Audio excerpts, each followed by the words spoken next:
그들이 날짜를 정하고 그가 유숙하는 집에 많이 오니 바울이 아침부터 저녁까지 강론하여 하나님의 나라를 증언하고 모세의 율법과 선지자의 말을 가지고 예수에 대하여 권하더라.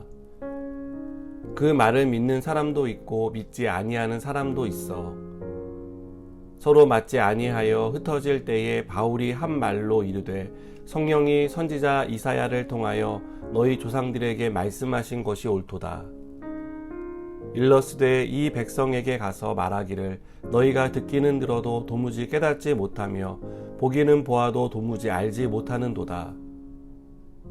이 백성들의 마음이 우둔하여져서 그 귀로는 둔하게 듣고 그 눈은 감았으니 이는 눈으로 보고 귀로 듣고 마음으로 깨달아 돌아오면 내가 고쳐줄까 함이라 하였으니 그런즉 하나님의 이 구원이 이방인에게로 보내어진 줄 알라. 그들은 그것을 들으리라 하더라. 바울이 온 이태를 자기 셋집에 머물면서 자기에게 오는 사람을 다 영접하고 하나님의 나라를 전파하며 주 예수 그리스도에 관한 모든 것을 담대하게 열정이 넘치는 사람을 보면 어떻게 저렇게까지 열심히 할 수 있을까 하는 생각이 듭니다. 지금까지 사도행전 말씀을 나누면서 바울이 복음에 얼마나 헌신적이고 열정을 가졌는지를 살펴보았습니다. 그리고 이 복음이 어떻게 많은 사람에게 전파될 수 있었는지를 살펴보았습니다. 바울은 복음을 전하기 위해서 강도의 위험, 물의 위험을 비롯해 감옥에 갇혀 죽음의 위험을 받는 상황에서도 포기할 줄 몰랐습니다. 오늘 본문만 해도 죄수가 되어 가택 연금된 상태에서 유대인 중 높은 사람들을 집으로 초대해 복음을 전하는 것을 볼 수 있습니다. 23절을 보시면 그들이 날짜를 정하고 그가 유숙하는 집에 많이 오니 바울이 아침부터 저녁까지 강론하여 하나님의 나라를 증언하고 모세의 율법과 선지자의 말을 가지고 예수에 대하여 권하더라 라고 말합니다. 심신의 상태가 편하지 않았을 텐데 복음 전파에 대한 열정으로 유대인 지도자들을 만나 율법과 선지자들이 가리키는 것이 예수님이라는 사실을 밝힙니다. 이러한 바울의 메시지에 대한 반응은 둘로 나뉘어졌는데요. 24절을 보니까 믿는 사람도 있고 믿지 않는 사람도 있었다고 말합니다. 복음을 들은 사람들은 믿는 사람과 믿지 않는 사람으로 나뉘었습니다. 언제나 복음이 전파되는 곳에는 이런 일이 일어납니다. 그것은 바울도 말하고 있는 것처럼 듣기는 들어도 도무지 깨닫지 못하고 보기는 보아도 알지 못하는 영적 무지 상태에 빠져 있기 때문입니다. 참 안타까운 일입니다. 듣고 깨달으면 구원을 받는데 깨닫지 못하고 듣기를 꺼리는 태도 때문에 구원에서 멀어지기 때문입니다. 바울이 어떤 상황에서도 복음 전하는 일을 포기할 수 없었던 것은 이렇게 들어도 깨닫지 못하는 사람에 대한 안타까운 마음이 컸기 때문입니다. 그들이 한 번이라도 더 듣게 하기 위해 어떻게든 듣고 깨닫기를 바라는 마음이 컸기 때문에 복음을 전하지 않을 수 없었습니다.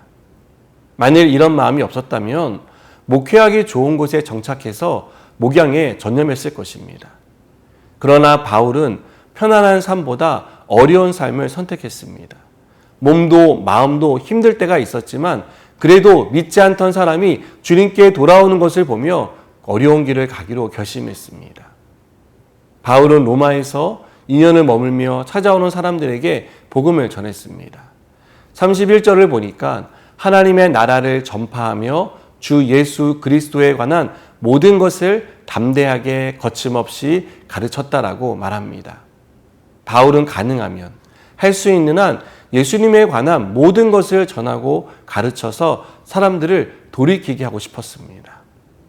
사랑하는 여러분, 사도행전에 기록된 바울의 행적은 바울의 업적을 기록한 것이 아닙니다. 바울을 만나주시고 바울을 사용하셔서 역사하신 성령의 업적을 기록한 것입니다. 마가의 다락방에서 시작된 성령 강림을 통해 교회가 세워지고 죄로 인해 어둠 가운데 살던 사람에게 복음의 빛이 비춰진 내용을 다루고 있습니다. 사도행전을 마무리하면서 누가 복음을 전할 수 있는지를 생각해 보게 됩니다. 당연히 예수님을 믿는 우리 모두가 복음을 전하는 삶을 살아야 합니다. 그러기 위해 우리가 해야 할 일이 있습니다. 우리를 구원해 주신 하나님의 은혜 안에 있는 것입니다. 은혜를 경험한 사람이 은혜를 나눌 수 있기 때문입니다. 바울은 십자가의 원수로 살던 사람이었습니다. 그런 바울에게 하나님의 은혜가 임했고 그를 십자가의 증인으로 삼아 주시는 놀라운 축복이 임했습니다. 사랑하는 여러분, 우리도 구원의 은혜를 받은 사람입니다. 하나님이 우리에게 베풀어 주신 이 은혜를 믿지 않는 사람에게 나누는 저와 여러분이 되었으면 좋겠습니다. 그리고 이 은혜를 알지 못해 죄악의 어둠 가운데 살아가는 사람들에게 복음의 빛을 비추는 은혜의 사람, 성령의 사람이 되길 주님의 이름으로 축복합니다. 기도하시겠습니다. 하나님, 우리가 오늘 이 말씀을 통해서 성령께서 어떻게 역사하셨는지를 다시 한번 되새겨 봅니다.